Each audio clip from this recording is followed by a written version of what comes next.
तर मित्रांनो, आज आपण महाराष्ट्र टी परीक्षा याच्या प्रिव्हियस इयर क्वेश्चन पेपरच्या सिरीजमध्ये जो आत्ता अलीकडे सर्वात शेवटी झालेला महाराष्ट्र टीचा पेपर 2025चा हा इंग्लिश लँग्वेजचा सेकंड पेपर याचं डिटेल्ड ॲनालिसिस आपण पाहूया. पुढे 2026मध्ये होऊ घातलेल्या महाराष्ट्र टी परीक्षेकरिता निश्चितच तुम्हाला या पेपरच्या ॲनालिसिसचा उपयोग होणार आहे. तर चला, first question number 31. Select the combination of numbers so that the alphabets arranged accordingly will form a meaningful word. Okay, alphabets हा एक प्रकार नेहमी विचारला जातो. अल्फाबेट्स दिलेले आहेत आणि त्याचा योग्य क्रम लावून आपल्याला एक मिनिंगफुल वर्ड बनवायचा आहे. आता पहिल्यांदा थोडीशी नजर टाकून घ्यायची अल्फाबेटवर आणि नजर टाकल्या जर आपल्याला कुठला एखादा वर्ड लक्षात येत असेल तर तो आपण इथे कन्फर्म करून पाहायचं खाली दिलेल्या ऑप्शन्समधून. ट्रायल मला स्पष्ट नॅचरल होतो असं दिसतं याला, तर नॅचरलचा आपण कन्फर्म करून बघूया. नॅचरल म्हणजे 4-5 कुठे इथे 4-5. ओके, 4-5. त्याच्यानंतर 4 नॅचर टीचा 6 येत नाही, मग हा ऑप्शन असणार नाही. मग 4चा ऑप्शन हा दुसरा आहे. 4-2. ओके, 2A पुन्हा दिलेला आहे, चालेल. 4-2 C नॅचरल TU आणि पुन्हा RAL 5L हा 4th करेक्ट ऑप्शन आहे. हा तुम्ही या क्रमाने लिहून बघाल.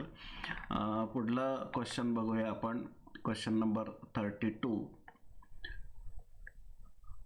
Choose the correct simple sentence for the given sentence. Okay, simple sentence करायचं आहे. ही finished his homework and put away his books. दिलेले वाक्य थोडं अर्थ आपण बघायचा की पुढचं आपल्याला करेक्टली आपल्याला ऑप्शन चूज करता येईल. ही फिनिश्ड हिज होमवर्क, त्याने आपलं होमवर्क पूर्ण केलं आणि पुस्तकं बाजूला ठेवले. पुट अवे हिज बुक्स, त्याचे पुस्तकं बाजूला ठेवले. आता पहिला ऑप्शन आहे हॅव्हिंग फिनिश्ड हिज होमवर्क ही पुट अवे हिज बुक, म्हणजे त्याचं होमवर्क पूर्ण करून त्याने आपले पुस्तकं बाजूला ठेवले. होमवर्क पूर्ण करून, ठीक आहे. पुढे काय, he finished his homework to put away his books, आपल्याला बनवायचं आहे याचं सिंपल सेंटेन्स. तर ठीक आहे, हा दिलेला कंपाऊंड सेंटेन्स आहे. दोनपैकी एक क्लॉज आपल्याला कमी करायला लागेल. वर्ब क्लॉज कमी करणे म्हणजे वर्ब फॉर्म कमी करणे. बघा इथे फिनिश्डचं हॅव्हिंग फिनिश्ड केलं याने, इथे इन्फिनिटिव्हमध्ये टू पुट केलं, असा प्रकार असतो. He finished his homework to put away his books, त्याने आपलं होमवर्क पूर्ण केलं पुस्तकं बाजूला ठेवण्यासाठी ना हा अर्थ लागत नाही म्हणून हे होणार नाही. पुटिंग अवे हिज बुक्स ही फिनिश्ड हिज होमवर्क, पुस्तकं बाजूला ठेवून होमवर्क पूर्ण केलं, हे होईल का? नाही, मग कसं काय? पुस्तकं बाजूला ठेवून होमवर्क पूर्ण करून पुस्तकं पहिलं होमवर्क पूर्ण केलं मग पुस्तकं बाजूला ठेवलंय. इथे तो म्हणता आधीच पुस्तकं बाजूला ठेवले मग होमवर्क कसं करणार तो? हे पण नाही. He put away his books to finish his, त्याने त्याचे पुस्तकं बाजूला ठेवले होमवर्क पूर्ण करण्यासाठी, नाही ना, पुस्तकं लागतील ना होमवर्कसाठी, हे पण चुकीचं. आणि म्हणून अर्थपूर्ण कुठलं येत आहे, हॅव्हिंग फिनिश्ड, होमवर्क पूर्ण करून त्याने त्याचे पुस्तकं बाजूला ठेवले. First is the correct option. Next question, name the underline clause in the given sentence. दिलेल्या सेंटेन्स मधला क्लॉज सांगायचा आहे. काय सेंटेन्स आहे? The house where the accident occurred is nearby, घर जिथे ऍक्सिडेंट झाला होता ते जवळच आहे. क्लॉज आहे वेअर द ऍक्सिडेंट ऑकर्ड, जिथे अपघात झाला ते घर. कोणचं घर? जिथे अपघात झाला. म्हणजे हा क्लॉज या घरासंबंधी माहिती देतो, या नाऊन संबंधी माहिती देतो. आणि नाऊन संबंधी अधिक माहिती देणारा क्लॉज म्हणजे ॲडजेक्टिव्ह क्लॉज. जसं नामाबद्दल विशेष माहिती देणारा आपण विशेषण म्हणतो, तसं हा नामाबद्दल या नामाबद्दल माहिती देतो. That's why it's an adjective clause. Okay. Next, choose the correct positive degree for the given sentence. The lion is the most ferocious of all animals. Okay. The most ferocious म्हणजे सुपरलेटिव्ह डिग्री दिलेला आहे, positive degree सांगायचं आहे. इथे पण आपण अर्थ लक्षात घेतला म्हणजे त्याचं योग्य पद्धतीने आपल्याला आन्सर चूज करता येईल. लायन हा सगळ्या प्राण्यांमध्ये सगळ्यात जास्त फेरोशियस, भयानक प्राणी आहे, भीतीदायक प्राणी आहे. The lion is as ferocious as the other animals. बाकीच्या ॲनिमल प्रमाणे नाही ना, हा सगळ्यात जास्त ना, असा अर्थ आला पाहिजे. व्हेरी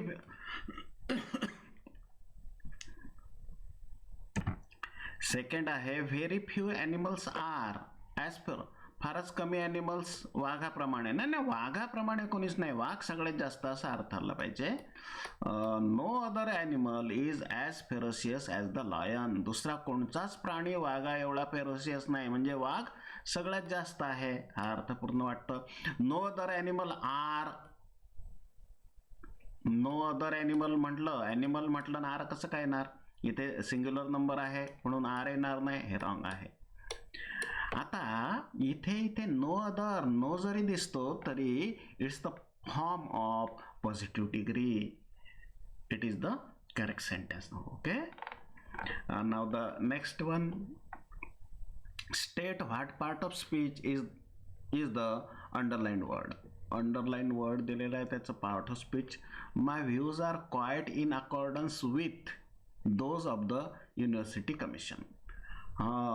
माझे व्ह्यूज अगदी युनिव्हर्सिटी कमिशनचे जे व्ह्यूज आहेत, जसे व्ह्यूज आहेत, जे व्ह्यूज आहेत, जसे व्ह्यूज आहेत, त्याच व्ह्यूजप्रमाणे सारखे माझे व्ह्यूज आहेत. कशासारखे? त्या व्ह्यूज सारखे, त्या जे युनिव्हर्सिटी कमिशनचे व्ह्यूज आहेत त्या व्ह्यूज सारखे. म्हणजे हा निर्देशित करतो या व्ह्यूजला, हा निर्देशित करतो, हा जो प्रोनाउन आहे हा निर्देशित करतो या व्ह्यूजला, आणि म्हणून निर्देशित करणारं प्रोनाउन डेमॉन्स्ट्रेटिव्ह प्रोनाउन याला म्हटलं जातं आहे. Okay. It is the correct option. Identify the tense of the given sentence. Okay. Sentence दिला आहे, the world has been infected with our ill manners. The world has been infected our ill manners. Tense म्हटलं आहे, tense म्हटलं की आपण verb form काय तो पाहायचा. हॅज बीन इन्फेक्टेड हा वर्ब फॉर्म आहे, हॅज बीन इन्फेक्टेड. ऑप्शन दिलेला आहे, present continuous, past perfect tense, present perfect tense, past perfect continuous tense. आता कंटिन्युअस तर नाहीच आहे ना, मग हे दोन ऑप्शन्स कटलेत. कंटिन्युअस मध्ये मेन व्हर्बला आयएनजी फॉर्म लागत असतो, हे नाही आहे. मग आता पास्ट परफेक्ट की प्रेझेंट परफेक्ट? इथे हॅज दिसतोय, हॅज दिसतोय म्हणून प्रेझेंट परफेक्ट. आता वास्तविक पाहता हा प्रेझेंट परफेक्टचा पॅसिव्ह फॉर्म आहे बिन लागल्यामुळे, पण आहे टेन्स मात्र प्रेझेंट परफेक्ट. पास्ट आहे का? पास्टमध्ये हॅड आलं असतं इथे. No, third is the correct option. Okay. Now Okay, now the next question, choose the word nearest in meaning to the given word. Word दिला assimilate, आणि याचं नियरेस्ट मिनिंग म्हणजे synonyms पाहायचं आहे, सिमिलर मिनिंगचं वर्ड पाहायचं आहे. ऑप्शन दिला absorb, arrange, receive आणि असेंबल. ॲसिमिलेटचा अर्थ होतो ग्रहण करणे, ॲब्सॉर्ब करणे. अरेंज होत नाही, रिसिव्ह होत नाही आहे. असेंबल करणे म्हणजे पुन्हा मांडणी करणे. याचं करेक्ट आहे absorb. Choose the word opposite enemy. व्होकॅब्युलरीमध्ये हे दोन देतातच, एक सिमिलर आणि एक अपोजिट. डेर्थ, डेर्थ डेर्थ चा अर्थ होतो उणीव, कमतरता, पण याचा अपोजिट म्हणायचं आपल्याला. आता इथे शब्द दिला एक्स्ट्राव्हॅगन्स, डेफिशियन्सी, अबंडन्स, स्कॅरसिटी. डेर्थ म्हणजे कमतरता, डेफिशियन्सी म्हणजे कमतरता, स्कॅरसिटी म्हणजे सुद्धा कमतरता. पण हे दोन झाले याचे सिनोनिम्स झाले, पण याचा अपोजिट पाहिजे आपल्याला. मग एक तर अबंडन्स किंवा एक्स्ट्राव्हॅगन्स, या दोनपैकी आपल्याला. एक्स्ट्राव्हॅगन्सचा अर्थ होतो खूप खर्च करणारा, उधळपट्टी करणारा, मेकिंग मोर एक्सपेन्सेस. मग हा पण नाही होणार. अबंडन्स म्हणजे विपुलता. डेर्थ म्हणजे कमतरता आणि अबंडन्सचा अर्थ होतो विपुलता. इन अबंडन्स, भरपूर प्रमाणात. मग हा third option. Next, choose the most suitable one word for the given. Okay, हा नेहमी विचारला जाणार आहे. One word substitution. A person who does not believe in the existence of God. हां, ईश्वराच्या किंवा देवाच्या अस्तित्वावर ज्याचा भरोसा नाही आहे, देव आहे असं जो मानत नाही आहे, अशाला कुठला शब्द आहे? पहिला दिलाय रॅशनलिस्ट. रॅशनलिस्टचा अर्थ होतो रॅशनल थिंकिंग, बुद्धिप्रामाण्यवाद, आपल्या बुद्धीच्या तर्काने चालणारा. फिलॅटेलिस्टचा अर्थ होतो, काही पेपरमध्ये ह्या अशा प्रकारचे फिलॅटेलिस्ट, फिलॅन्थ्रोपिस्ट विचारले आहे, नेहमी विचारतात हे. फिलॅटेलिस्टचा अर्थ होतो पोस्टाचे तिकीट गोळा करण्याचं छंद ज्याला आहे. फिलॅन्थ्रोपिस्टचा अर्थ होतो देणगी देणारा, उदार मनाचा, समाज कल्याणाच्या कामासाठी नेहमी देणगी देऊन दानशूर असलेला व्यक्ती, फिलॅन्थ्रोपिस्ट. ॲथेइस्टचा अर्थ होतो ज्याला देवावर विश्वास नाही, असा, ज्याला मराठीमध्ये आपण नास्तिक असं म्हणतो. थिस्टचा अर्थ आस्तिक, ॲथेइस्ट नास्तिक. मग हा करेक्ट ऑप्शन याचा. नंतरचं बघूया आपण. Select the appropriate alternative to fill in the blank. Okay, छान सेंटेन्स दिलाय. द अक्युज्ड टू द जज फॉर मर्सी. अक्युज्ड म्हणजे दोषी, अपराधी. अपराध्याने जजला दयेची, काय म्हणू आपण, दयेची भिक्षा मागितली, दयेसाठी विचारणा केली, दयेसाठी अपील केली, रिक्वेस्ट केली की डिमांड केली. आता अपराधी जजला डिमांड करू शकतो का? डिमांड, मागणी. विचारू शकतो का? नो. हां, रिक्वेस्ट किंवा अपील. आता कोर्टाच्या भाषेमध्ये तुम्हाला नेहमी माहीत असेल की त्यांनी वरच्या कोर्टात अपील केली, राष्ट्रपतीकडे अपील केली. अपीलचा अर्थ रिक्वेस्टच होतो, पण न्यायालयीन विनवणे, त्याला अपील. म्हणून इथे करेक्ट लागणार अपील. नेक्स्ट आहे choose the correct phrasal verb. Okay, phrasal verb to fill in the blank. Kailas tried his level best. Level best, कैलासने त्याच्या प्रयत्नाची पराकाष्ठा केली. But could not his examination. पण एक्झामिनेशन मधून नाही होऊ शकला, एक्झामिनेशन काढू नाही शकला, क्रॅक नाही करू शकला. म्हणून एक्झाम मधून त्या अडथळ्यातून बाहेर नाही निघू शकला. Gate through. गेट ऑन येणार नाही आहे, गेट अपॉन येणार नाही, गेट थ्रू तर बिलकुलच नाही. Get through, get through. Great, तुम्ही सक्सीड, क्रॅक, आपण म्हणू क्रॅक द एक्झाम. तर next 42, identify which part of the sentence has an error. Okay, error finding sentence. These kind of trousers are rather expensive to buy. Okay, sentence दिला की अशा प्रकारच्या trousers expensive असतात, किमती असतात विकत घेण्यासाठी. कुठे are rather expensive to buy this kinds. Error या ए मध्ये आहे. का?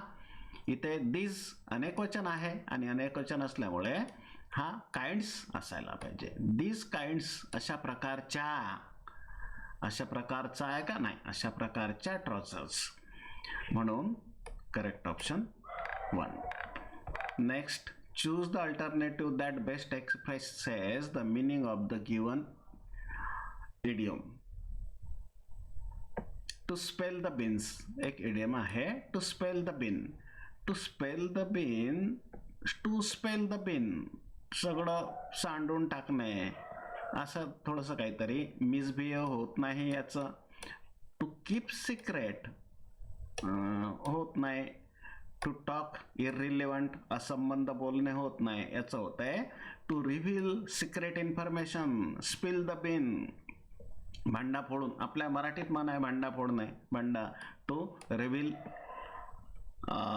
Secret information. Okay. 44. Rearrange the jumbled parts of the sentence which are labeled P, Q, R and S to produce a meaningful correct sentence. Correct पाहिजे आणि meaningful पाहिजे. काय sentences काय दिले बघू? And who would also handle my business well. बरं, कोण? I am looking for a son in law to my daughter who would be a good husband. मग इथे आता वाक्याची सुरुवात या पहिल्या अँड हू ने तर होणारच नाही आहे. याने वाक्याची सुरुवात होईल का? अँड हू नाही. वाक्याची सुरुवात इथे तर हू वुड बी याने हा क्लॉज आहे. वाक्याची सुरुवात यानेच होईल. मग पहिला तर हा क्यूच असायला पाहिजे. मग क्यूचं ऑप्शन या ठिकाणी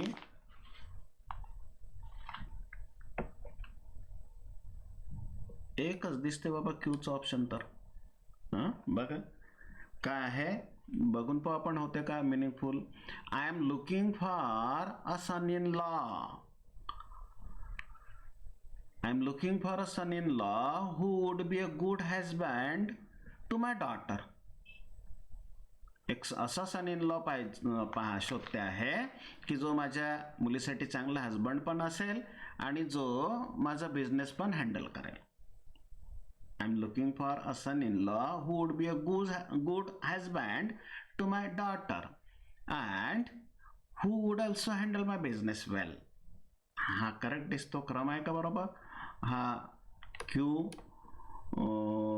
एस नंतर आर आणि शेवटी P. Yes, correct. That is second is the correct option. Okay. Choose the suitable articles to fill in the blank. Okay. Article तर फार सोपं दिलं हो. वन ऑफ मोस्ट आहे. मोस्टच्या सोबत दस लागते, दुसरं काय लागणार? One of the most common causes. One of the most common causes of malnutrition is unhealthy. And unhealthy the and second option. Okay. Choose the grammatically correct sentence. Okay, छान दिलाय बघा हे ग्रामॅटिकली करेक्ट सेंटेन्स. याच्यातलं एक correct असणार आणि बाकीचे 3 wrong असणार. Wrong असणार तर मिस्टेक कुठली आहे कुठल्या सेंटेन्समध्ये आपल्याला शोधलं की आपल्याला आयडेंटिफाय करता येईल. Columbus invented America. इन्व्हेंटेड? हो, नो, इट्स रॉंग असं म्हणत नाहीत आपण. आपण मराठीत म्हणतो कोलंबसने अमेरिकेचा शोध लावला. इन्व्हेन्शन म्हणजे शोध लावणे, पण कोलंबस डिस्कवर्ड अमेरिका म्हणतात. असं का? थोडा फरक आहे. एखादी अस्तित्वात असलेली गोष्ट आणि तिचा शोध लावला तर त्याला डिस्कवर्ड म्हटलं जात आहे. आणि एखादी गोष्ट अस्तित्वातच नाही आणि त्याचा शोध लागला त्याला इन्व्हेन्शन म्हटलं जात आहे. आता कॅन्सरचं औषध, परफेक्ट औषध अस्तित्वातच नाही, एखाद्याने शोध लावला त्याला म्हटलं जाईल invention of the medicine of cancer. Okay, that is म्हणून हा इथे डिस्कवर्ड पाहिजे होतं, इन्व्हेंटेड दिलं. इन्व्हेंटेड म्हणजे अमेरिका म्हणजे नव्याने निर्माण केले काय? नाही, wrong. Second, he denied to take the money. Denied to take. आता हा डिनाइड जो वर्ब आहे त्याच्यासोबत सहसा इन्फिनिटी येत नाही. इथे पाहिजे होतं ही डिनाइड टेकिंग द मनी किंवा ही रिफ्युज्ड टू टेक द मनी. मग हे पण रॉंग आहे. थर्ड आहे ही वॉज लुकिंग मी ना, लुकिंग ॲट मी. हां, लुक ॲट म्हटलं जात आहे, माझ्याकडे पाहत होता, लुक ॲट मी. हा पण रॉंग आहे, म्हणून एकच उरत आहे. हाच करेक्ट असणार, पाहून घेऊ. He hung the picture on the wall. त्यांनी वॉलवरती पिक्चर टांगलं, चित्र टांगलं. बघा, छान होतं. Choose the correct preposition to fill in the blank. ब्लँकमध्ये correct preposition. Buddhism teaches that freedom desire will lead to escape suffering. Freedom of desire आपण नेहमी म्हणतो ना, ऑफ या दोन ठिकाणी आहे, इथे आणि इथे. Freedom of speech, freedom of travel, freedom of expression. इथे freedom of desire will led to escape, म्हणजे डिझायर म्हणजे इच्छा. इच्छेपासून जर मुक्ती मिळाली तर ते आपल्याला घेऊन जाईल आपली सफरिंग, म्हणजे आपल्या वेदना, त्रास, दुःखापासून मुक्तता मिळण्यासाठी, दुःखातून मुक्तता मिळण्यासाठी. म्हणून पासून साठी फ्रॉम, इथे of desires, from sufferings. Okay, so first option. Next, choose the alternative which is closest in meaning. अच्छा, हे पुन्हा दिलं बाबा व्होकॅब्युलरीचं, आधी गेलेलं आहे closest in meaning. My friend use to regale us with anecdotes. Anecdote, माझा मित्र आम्हाला अनेक्डॉट्सने एंटरटेन करायचा. अनेक्डॉटचा अर्थ एखादा किस्सा सांगणे, घटना सांगणे, मजेशीर प्रसंग सांगणे, असा अर्थ होतो अनेक्डॉट्स सांगायचा. अनेक्डॉट सांगून आम्हाला काय, आता अनेक्डॉट मजेशीर प्रसंग, मजेशीर प्रसंगात बोर होत नाही माणूस, मग हा होणार नाही. हॅरॅस तर होत नाही. गमतीशीर प्रसंग. फ्लॅटर म्हणजे खूप वाहवा करणे, खोटी वाहवा करणे, हे पण होत नाही. एंटरटेनच होणार. आमचा मित्र आम्हाला वेगवेगळे प्रसंग सांगून, गमतीशीर घटना सांगून रिगेल करायचा, म्हणजे एंटरटेन करायचं, मनोरंजन करायचं. Next, choose the alternative which is opposite in meaning to the underline. Okay, ह्याने काय एकाच पेपरमध्ये स्टार्टिंगला हे व्होकॅब्युलरीचे 2 गेले, हाय आणखीन 2 व्होकॅब्युलरीचे. ओके एवढे टाकत नाहीत सहसा, या पेपरमध्ये टाकलेत त्याने. He climbed up a stationary wagon. छान सेंटेन्स आहे. स्टेशनरी वॅगन, तो चढला स्टेशनरी वॅगन मध्ये. स्टेशनरी हा शब्द बनला स्टेशन पासून. स्टेशन म्हणजे स्थानक, बस स्टेशन, रेल्वे स्टेशन, स्थानक जिथे गाड्या थांबतात. आणि स्थानक पासूनच स्टेशनरीचा अर्थ तो थांबलेली, स्टँडिंग. पण आपल्याला काय त्यांनी अपोजिट विचारलं त्याचं. स्टेशनरीचा मिनिंग स्टँडिंग असा होतो, पण आपल्याला सिमिलर नाही म्हणलं. मग स्टँडिंग नसलेला, थांबलेली नसलेली गाडी चालती गाडी, मूव्हिंग. स्पीडिंग नाही. शंटिंगचा अर्थ रोड बदलणे. शंटिंग ही रेल्वेच्या बाबतीत, रेल्वे एका रुळावरून दुसऱ्या रुळावर नेलं जाते, त्याला शंटिंग म्हणतात, हे नाही. So okay, choose the correctly spelled word. Okay, हे पण आता व्होकॅब्युलरीशीच कनेक्टेड आहे. करेक्ट स्पेलिंग विचारलं ना.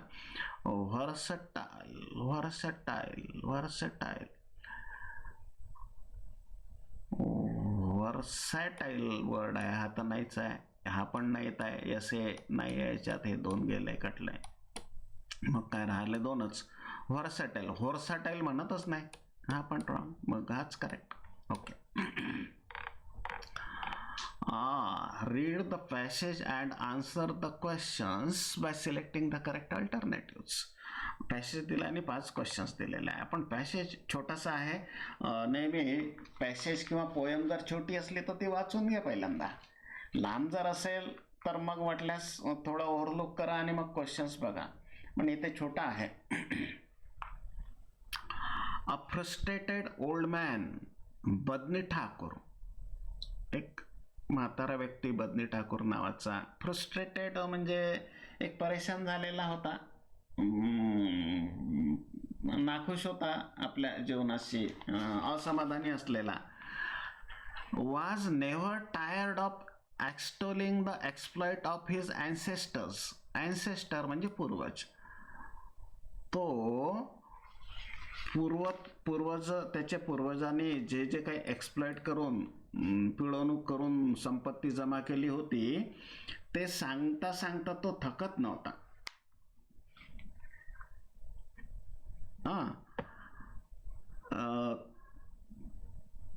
तो एक्स्टोल, स्तुती, प्रशंसा, वाहवा, आपल्या पूर्वजांची फार वाहवा करायचा नेहमी तो. कशी? With little prompting he would lapse into a reminiscent mood. Reminiscent mood म्हणजे तो अगदी भूतकाळात चालला जायचा, भूतकाळात रमायचा. Push back the loosely tied turban from his close crop grizzled hair. कोणी जर फार प्रॉम्प्टिंग केलं, आग्रह केला तर लगेच मग असा रेटून बसायचा. आपली टर्बन जे आहे, टर्बन फेटा ढिला असलेला तो मागे सारायचा. And start familiar story. Familiar म्हणजे ओळखीची, फॅमिलियर म्हणजे फॅमिलीची नाही, फॅमिलियर म्हणजे ओळखीची स्टोरी स्टार्ट करायचा. इम्प्रोव्हायझिंग फॅन्सीफुल डिटेल्स, नेहमी इम्प्रोव्हाइज करत राहायचा, सुधार करत जायचा. To the mirth of his audience. Mirth of his audience, ऑडियन्सला आपल्या मजा आली पाहिजे. ऑडियन्स म्हणजे या ठिकाणी ऐकणाऱ्यांना. त्याच्या भोवती जमायचे, सांगा म्हणायचे तर हा सांगायचा. Always kept changing with every, आणि प्रत्येक वेळेला नवीन काहीतरी, एव्हरी रिकाउंटिंग, प्रत्येक वेळेला बदल करून. ठीक आहे, छोटंसं आहे. क्वेश्चन्स बघू. Badni Thakur often remembered his ancestor because. ते खूप रिच होते म्हणून का असा आला का उल्लेख नाही. तो ओल्ड मॅन होता म्हणून असं उल्लेख आलाय का नाही. He was not happy with himself. वरच आलेलं आहे सुरुवातीला. He was a frustrated man. म्हणजे त्याला वाटायचं की यार माझे पूर्वज किती त्यांनी जमा करून ठेवलं संपत्ती आणि मी नाही करू शकलो, याचं त्याला, याच्या बाबतीत तो नाराज असायचा, हॅपी नव्हता स्वतःबद्दल, त्याला खिन्नता वाटायची. हे correct. They were dead and the dead must be remember. ते असं काही कुठे उल्लेख आलेला नाही आहे. Third is the correct option. Thakur told stories about his ancestors when ever, जेव्हा केव्हा सांगायचं आहे story. Felt like doing so, त्याची मनात इच्छा आली की असं कुठं नाही आलं आहे. वाज इन द कंपनी, फ्रेंड्सच्या कंपनीत असला की असं. वाज एनकरेज्ड बाय समवन और फ्रेंड, कोणी जर एनकरेज केलं त्याला सांगण्यासाठी, स्टोरी सांगण्यासाठी, की प्रोव्होक केलं तर तो was in jovial mood, Joyce मूडमध्ये असला की सांगायचा का. इथे उल्लेख आलेला आहे prompting with a little prompting. कोणी प्रॉम्प्ट केलं, आग्रह धरला की तो सांगायचा. एनकरेज केलं, धीर दिला, अरे सांगा असं जर केलं की सांगायचं. Third is the correct option. All remaining are the wrong. 53. The impact of the stories on his friend was that they were filled with fear. ना असं कुठं उल्लेख आहे. फेल्ड डिप्रेस व्हायचे, अशांत व्हायचे किंवा गंभीर व्हायचे ना. फेल्ड टू अंडरस्टँड, समजायचंच नाही त्यांना, असंही नाही. Were greatly amused to the mirth, इथे वर्ड आलेला आहे, to the mirth of his audience. आनंदी व्हायचे, ते खुश व्हायचे, अम्यूज व्हायचे. 54. The most important feature of his stories was that they were based on facts. Full of philosophical वगैरे काही नाही. Always had something new to offer. Yes. Funny गमतीशीरचा उल्लेख नाही. न्यू टू ऑफर, मधात तो चेंजिंग करत राहायचा, नवीन इम्प्रुव्हमेंट करत राहायचा, इथे उल्लेख होता बघा. बघा, इम्प्रोवायझिंग, फॅन्सीफुल, चेंजिंग, केप्ट चेंजिंग, नवीन नवीन टाकत राहायचा, म्हणून ते गमतीशीर वाटायचं. म्हणून थर्ड ऑप्शन काय,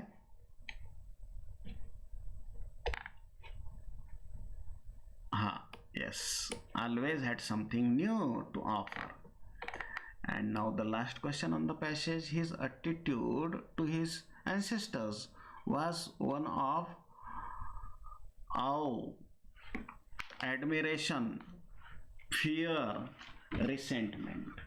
या तीनपैकी कुठलं करेक्ट लागणार आहे आपल्याला बघायचं आहे. तर हा फर्स्ट जो आहे, अहो, याचा अर्थ होतो दरारा, भीतीदायक आदर. ॲडमायरेशन म्हणजे स्तुती, गर्व असणे, आपल्या याचा अभिमान असणे.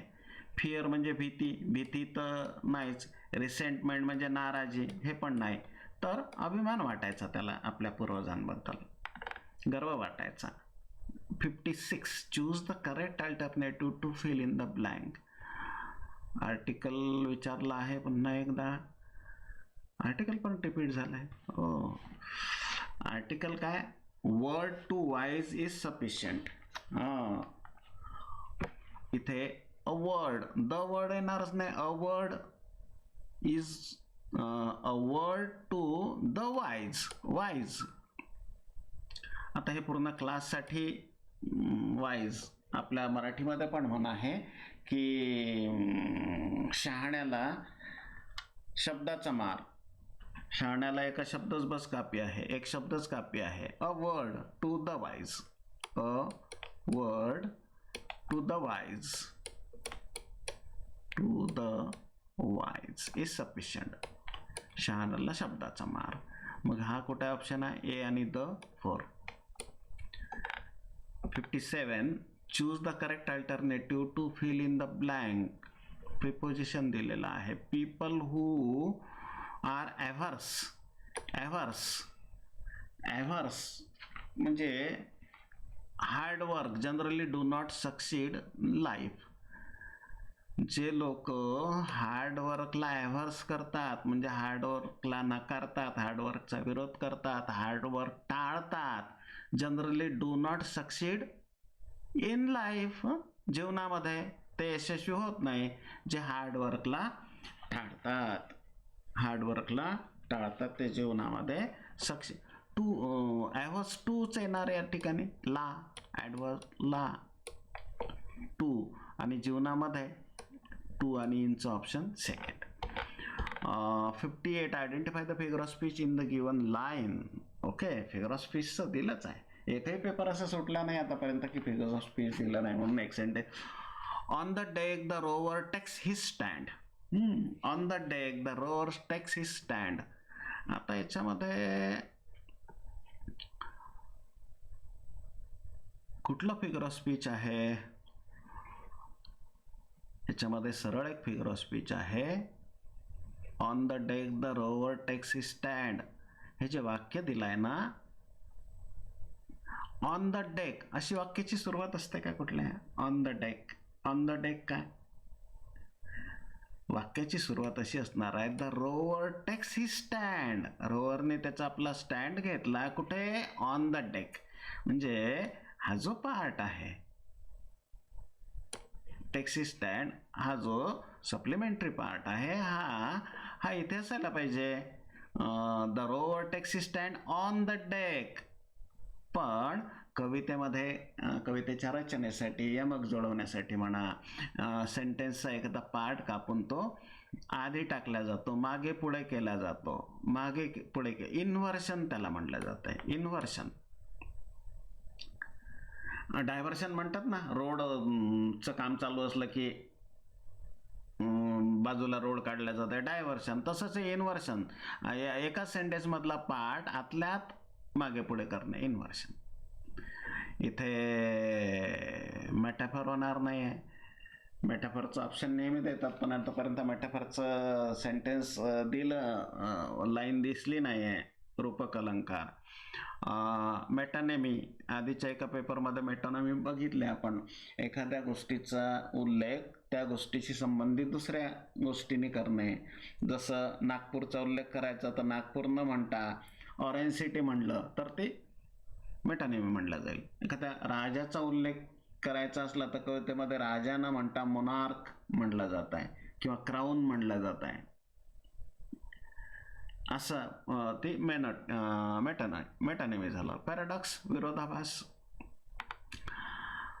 तर करेक्ट ऑप्शन इन्व्हर्शन. छान फिगर स्पीच होती ही.